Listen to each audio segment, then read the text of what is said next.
Bienvenidos a este nuevo video en el que vamos a estar desarrollando el ejercicio práctico del módulo 2 del curso de Programación Funcional y Estadística Avanzada. En este módulo lo que vemos es modelos lineales, entonces vamos a hacer un pequeño repaso de regresión lineal simple y múltiple. Vamos a ver la verificación de supuestos. Hay un ejercicio que nos pide justamente que construyamos una función que reciba cualquier regresión y aplique una verificación de supuestos. En este caso vamos a ver los supuestos con respecto a los errores.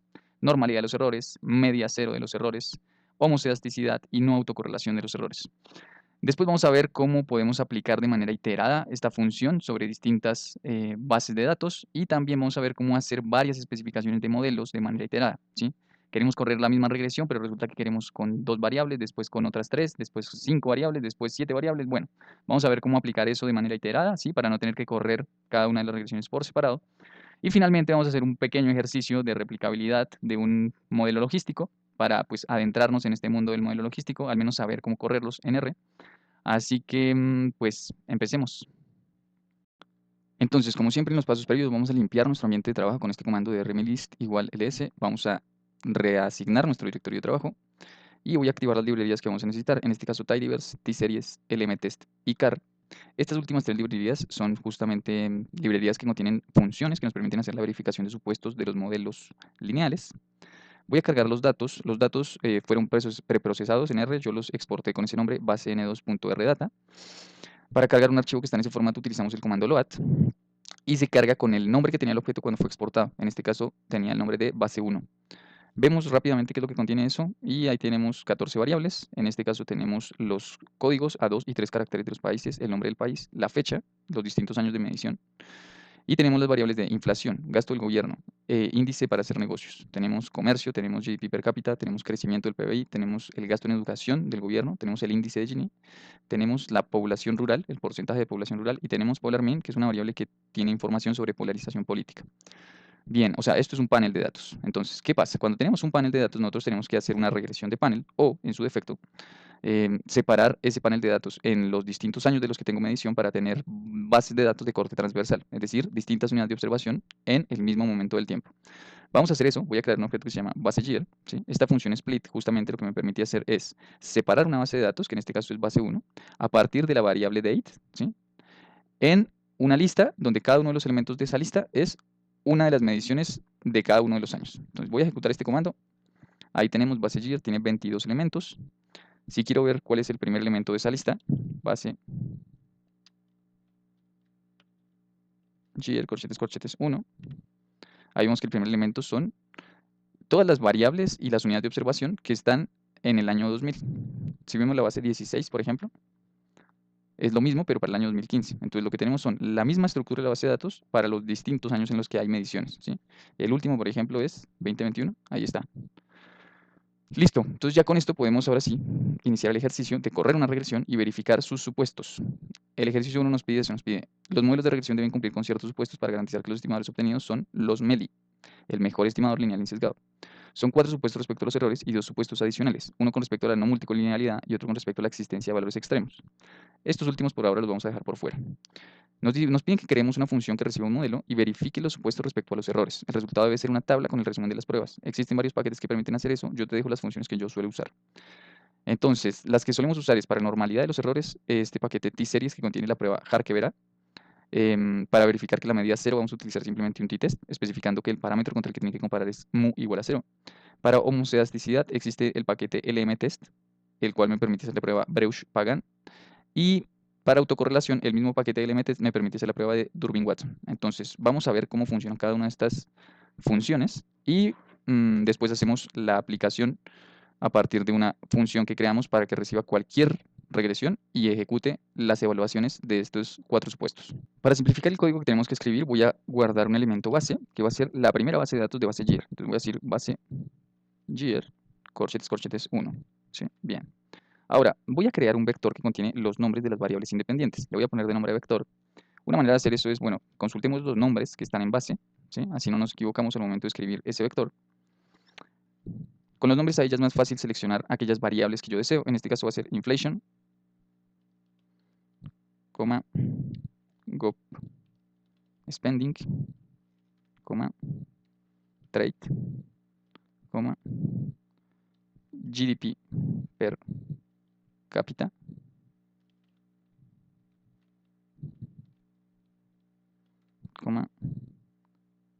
Gini y rural pop. Creo este vector entonces que contiene las 6 variables independientes que quiero utilizar en mi regresión. Va a ser una regresión múltiple. Y una manera de correrla es así. Voy a crear reg, es el elemento que va a contener la regresión. LM, abro paréntesis. En fórmula, entonces especifico, por ejemplo, base, corchetes, corchetes, y entre comillas voy a poner growth GDP. Esta va a ser mi variable dependiente. Cuando yo hago esto de corchetes, corchetes, lo que hago es vectorizar la variable, ¿sí? Si yo ejecuto esto, dense cuenta que me aparecen los valores como si fuera un vector. Entonces eso, pues en algunos escenarios es conveniente, sobre todo cuando quiero automatizar el proceso. Voy a decir acá virulilla o virguilla en función de punto.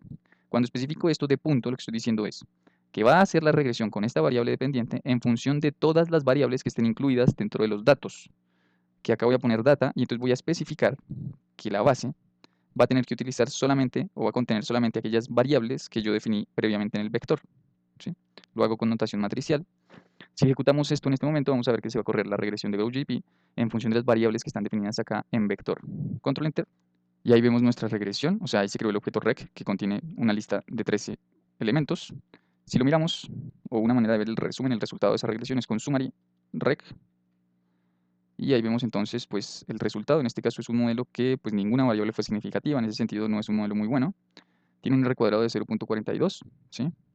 Un R cuadrado ajustado de 0.29. Ahora entonces verifiquemos si se cumplen los supuestos de la regresión para este modelo, más allá de que el modelo en sí mismo pues no es el modelo ideal, ninguna variable es significativa.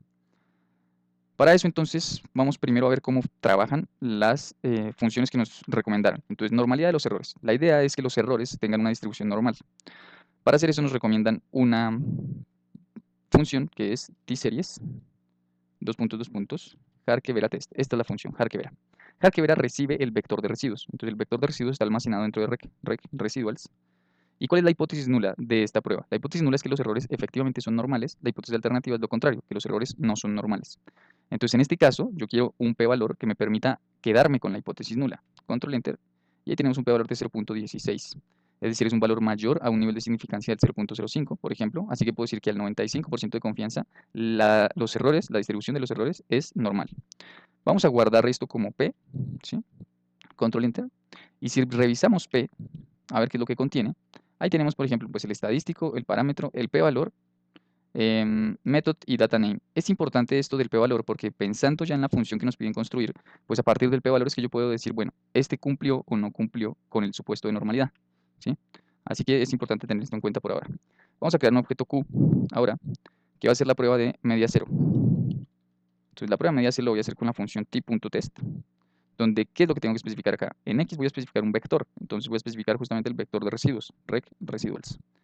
Y voy a utilizar un parámetro que es mu, ¿sí? Justamente es el valor contra el que yo quiero contrastar si la media de mi vector que estoy pasando en este momento es o no es igual a esto, que es 0. Con el resto de especificaciones por defecto, que es prueba de 2 colas y un nivel de confianza del 95%, ya está, no tengo que pues, especificar más cosas acá adentro. Veamos qué es lo que pasa si yo ejecuto Q, ahí creé el objeto Q, cuando lo llamo, veo pues el resultado del t-test. En este caso la media es de, dense en cuenta, 17 ceros y un 9, o sea prácticamente la media es 0. El p-valor es 1, o sea, es un valor supremamente alto con el cual yo puedo con el cual yo puedo aceptar la hipótesis nula de que la media de los errores es igual a 0. Y además vemos el intervalo de confianza, dense en cuenta no solo que uno es negativo y el otro es positivo, sino que tienen prácticamente el mismo valor. O sea que efectivamente pues la media de estos errores es 0, se cumple el supuesto de media 0. Ahora, de nuevo, veamos qué es lo que contiene Q para ver en la función cómo especificar el resultado. Bueno, este contiene un poco más de información, pero también contiene el p-valor, ¿sí? Que es el que me sirve a mí para decir, bueno, cumple o no cumple el supuesto de media de los errores igual a 0. Vayamos ahora con homocedasticidad. Entonces, homocedasticidad, la función que normalmente se utiliza para esto es la prueba de Breusch-Pagan. La función es lm series, lm test, dos puntos, y es bp test. Esa es la función que me permite correr el supuesto de homocedasticidad. Algo importante acá es que no recibe un vector de residuos, sino que lo que recibe es la regresión completa. Entonces voy a pasarle rec. Y la hipótesis nula, al igual que antes, es que se cumple el supuesto, la hipótesis alternativa es que no se cumple. Entonces también queremos un p-valor que nos permita justamente quedarnos con la hipótesis nula. Ahí corremos y sí, se cumple homocedasticidad. 0.76 es un p-valor mayor al 0.05.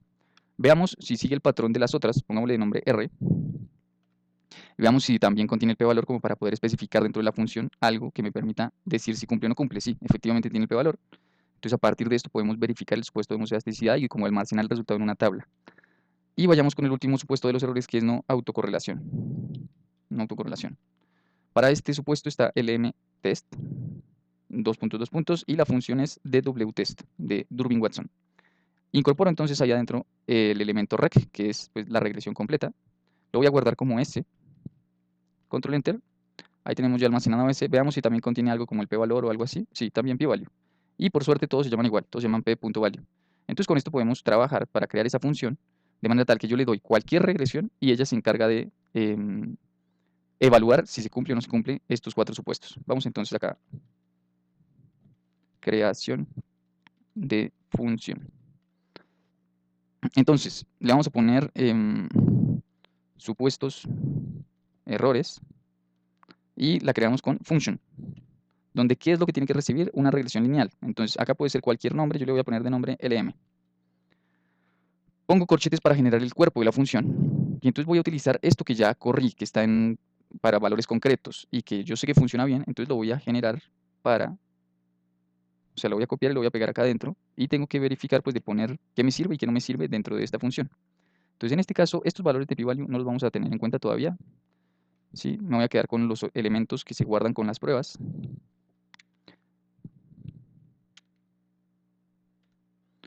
Y creo esos objetos dentro de la función, eso está bien, eso pues, es algo que deseo hacer, como guardar las distintas pruebas en un elemento que por ahora va a estar solamente almacenado dentro de la función. Ahora, ¿qué es lo que tengo que cambiar? O sea, estas pruebas en este momento están ejercidas para un elemento concreto que es rec, ¿sí? Y yo tengo que hacer que acá, en lugar de utilizar rec, que es un elemento concreto, utilice el objeto de alguna manera abstracto que estoy especificando acá, lm. Entonces simplemente voy a cambiar rec por lm, ¿sí? lm, lm y lm. Listo. Ahora, ya tengo almacenado entonces P, Q, R y S. Ya vimos que en todos los casos, una manera de poder saber si se cumplió o no se cumplió con el supuesto es a través del p-valor. Voy a poner acá entonces tabla, ¿sí? Porque lo que me piden es que devuelva una tabla. Entonces en esa tabla vamos a poner lo siguiente. Vamos a poner, va a ser un tibble, y entonces el primer supuesto es normalidad, que va a ser igual a una condición lógica. If else P pesos, P.value es mayor a 0.05, entonces vamos a poner que cumple el supuesto. En caso de que no sea mayor, entonces vamos a poner no cumple, ¿sí? Listo, entonces como que esta va a ser la estructura para todos los 4 supuestos, voy a copiar esto, lo voy a pegar acá, solo que ahora vamos a estar hablando de media 0. Entonces voy a poner así, media 0, y en este caso sería el elemento Q, no el elemento P, pero el objeto p-value se mantiene. Vamos a poner ahora homoelasticidad, donde ahora va a estar evaluando es el objeto R. Y finalmente vamos a poner no autocorrelación, entonces no punto autocorrelación, donde en lugar de P vamos a utilizar entonces al elemento S. Entonces hasta acá ya como que almacené en distintos elementos las pruebas, después utilicé esos elementos que guardé para crear esta tabla, y acá podemos decir return tabla, ¿sí? Ahí qué va a pasar, o sea, voy a obtener un resultado que contiene solamente el cumple o no cumple, pero estaría bien obtener algo que me diga, por ejemplo, si además de cumplir con los supuestos, pues cuál fue el valor del p-valor con el que cumplió ese supuesto. Entonces vamos a crear un vector acá, vector, que contiene justamente los distintos p-valores. Entonces en este caso vamos a poner p pesos p-value, coma, vamos a poner q pesos p-value, coma, vamos a poner r pesos p-value, coma, y vamos a poner s pesos p-value, coma. Una función que me permite unir esto así por filas es rbin, entonces voy a decir tabla, va a ser igual a rbint, donde lo que va a pegar es tabla con el vector. ¿Sí? Vamos a ver si funciona. Creo la función, ahí está. Y hagamos la prueba con la regresión que ya hicimos. Entonces pongamos, la función se llama supuesto errores y pasémosle rec, a ver qué pasa. Control Enter. Y ahí tenemos, dense en cuenta, pues los resultados de la prueba. Entonces dice normalidad cumple y abajo vemos el p-valor, media cumple y abajo vemos el p-valor, homosexualidad cumple y abajo vemos el p-valor, y inmunocorrelación cumple y abajo vemos el p-valor. Un problema que puede ser, o que podemos observar, es que tiene demasiados decimales. Eso puede no ser deseable. Entonces vamos a pedir que redondee este vector round, ¿sí? Y que mantenga solamente 3 decimales. Volvemos a correr la función para que almacene ese cambio. Veamos supuesto rec. Ahora ya es un poco más elegante el resultado. Listo, cumplimos entonces con el ejercicio 1. Vamos con el ejercicio 2. En el ejercicio 2 nos dicen que en clase vimos cómo correr el mismo modelo, o sea, la misma especificación de variables dependientes e independientes para distintas bases de datos de manera iterada.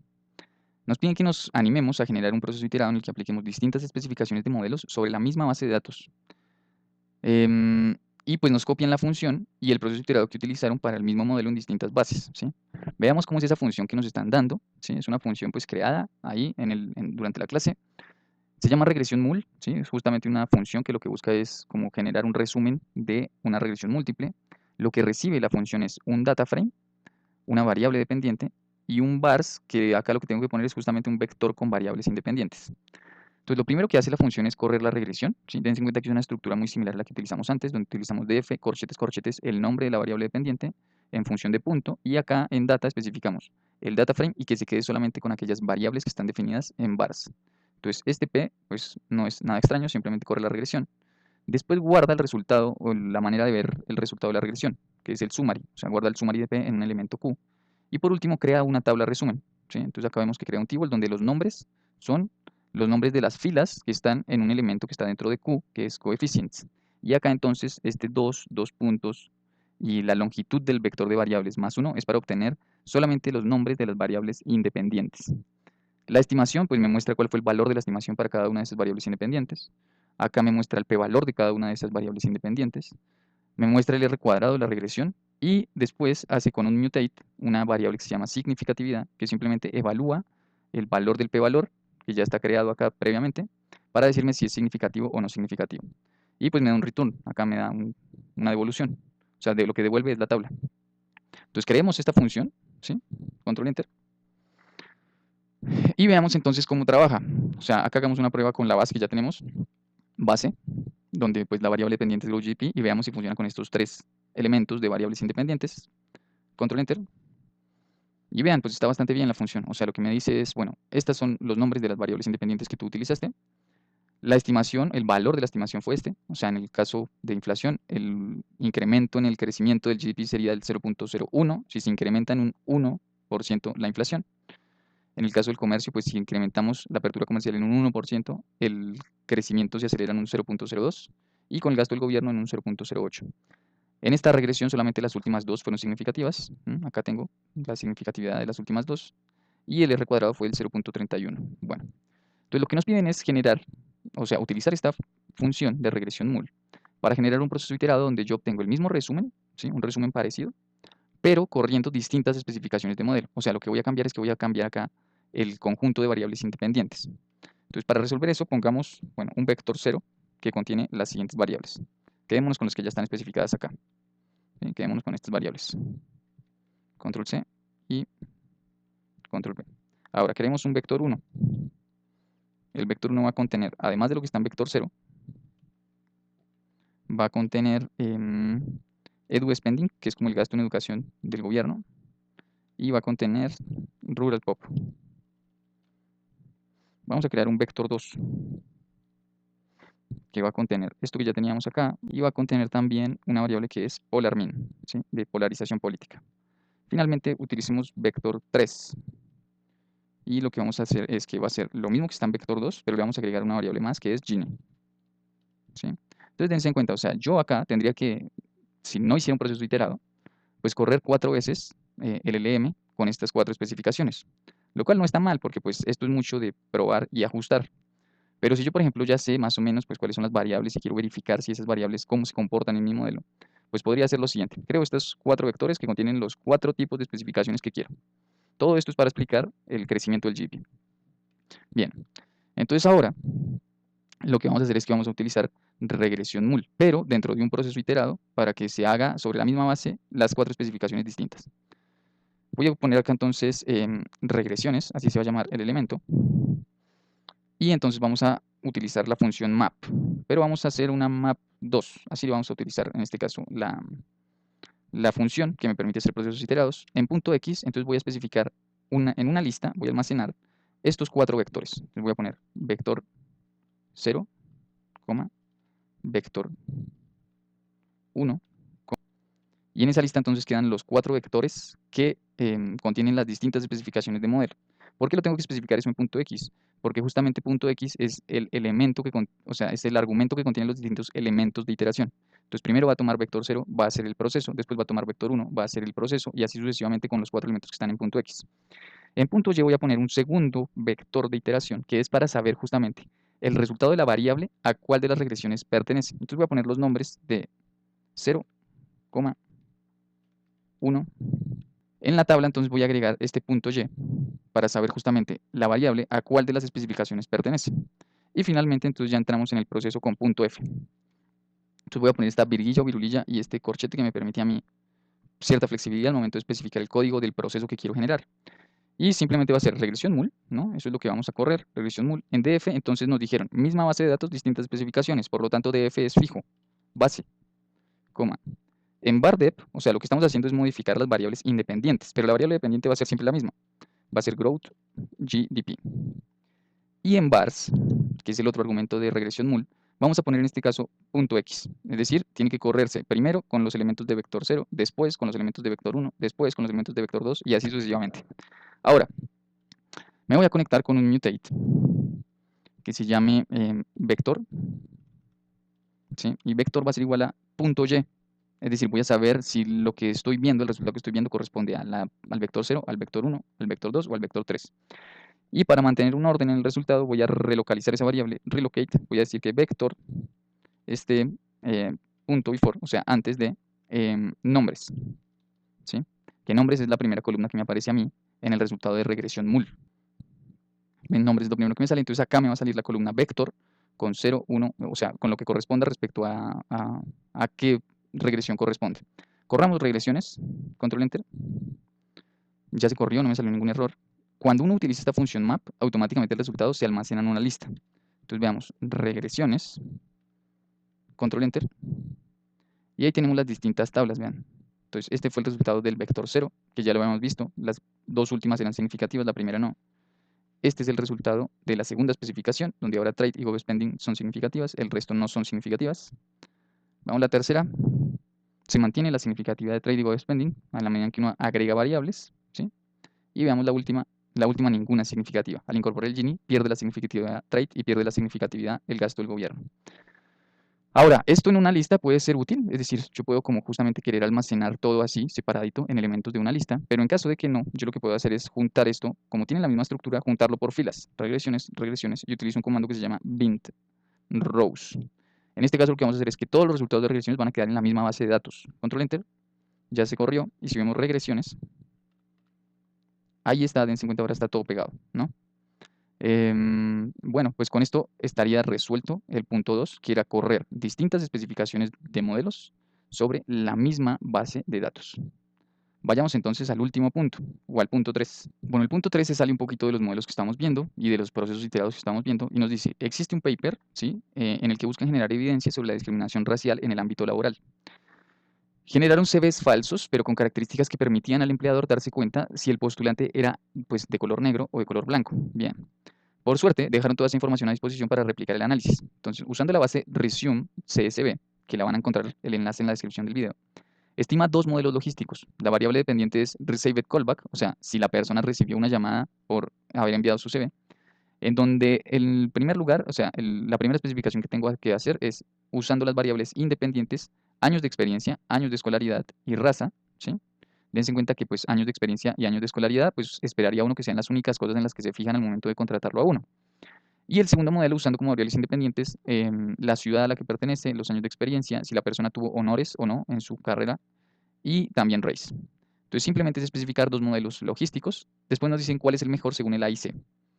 Entonces, para especificar un modelo logístico, entonces voy a cargar la base, le voy a poner de nombre baselog, ¿sí? Va a ser igual a rate.csv, es un archivo CSV, donde voy a especificar lo siguiente. En file voy a especificar que es el archivo resume.csv.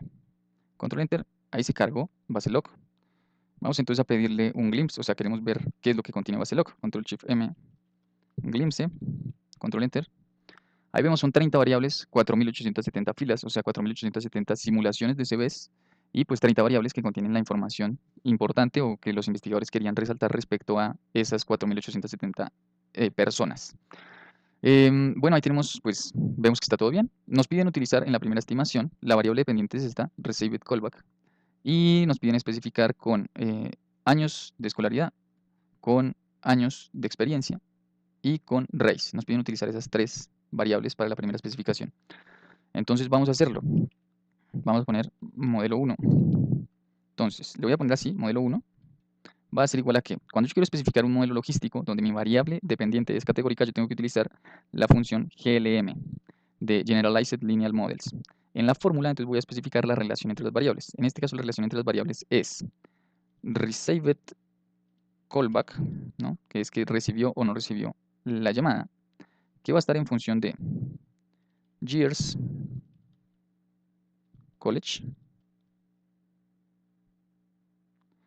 más, cuando quiero hacer una regresión múltiple, acuérdense que lo que pongo es así, los más, salvo que haga algo como lo que hicimos ahorita, de poner el punto y especificar qué variables iban a ser incluidas. Years experience, ¿sí?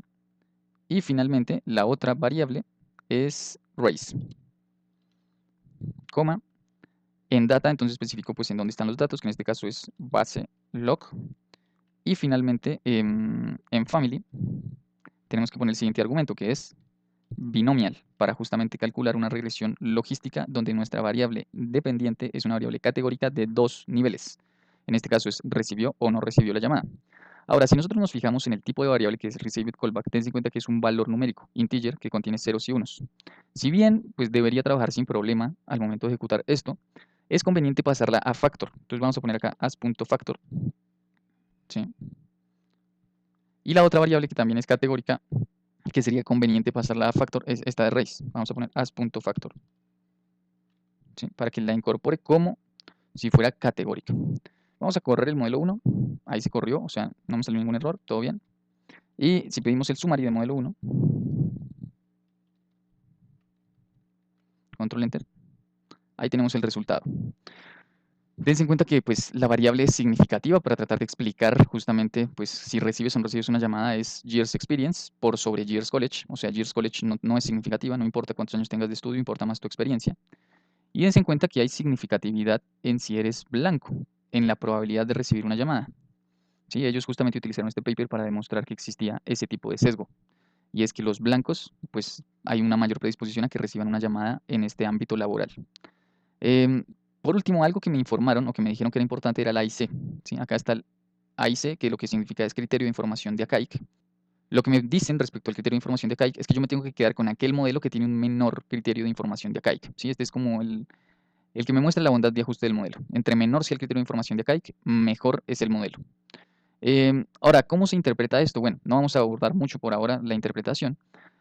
Yo acá estoy viendo los efectos sobre la probabilidad de los momios logarítmicos. Yo entiendo que eso es un concepto un poco más complicado que simplemente decir si incrementa o se reduce la probabilidad. Pero lo que sí puedo hacer desde la interpretación de estos coeficientes es una interpretación de cómo afecta la variable a la probabilidad, ¿sí?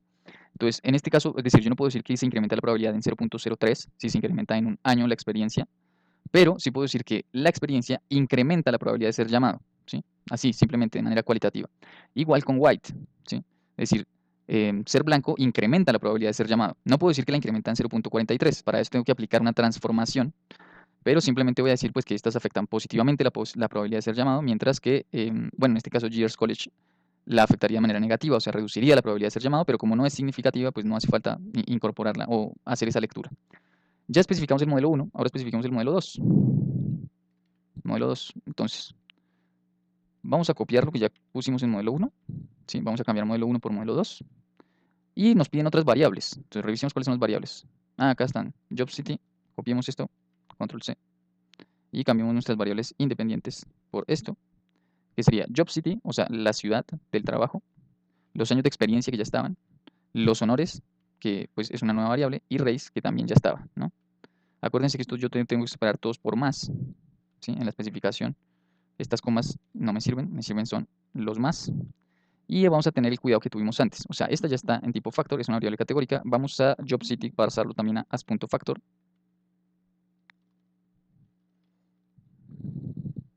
Honores también es categórica, porque es si tuvo o no tuvo, no cuántos tuvo, as.factor. Y race igual, as.factor. Bien, entonces vamos a correr este modelo 2 con una nueva especificación de variables. Vamos a ver qué pasa con el modelo. Ya se corrió el modelo 2. Vamos a pedir el resumen de modelo 2. Ahí está el resumen de modelo 2. ¿Y qué es lo que tenemos? Bueno, en este caso todas las variables son significativas. Por algo debe ser que nos pidieron que especificáramos ese modelo con esas variables.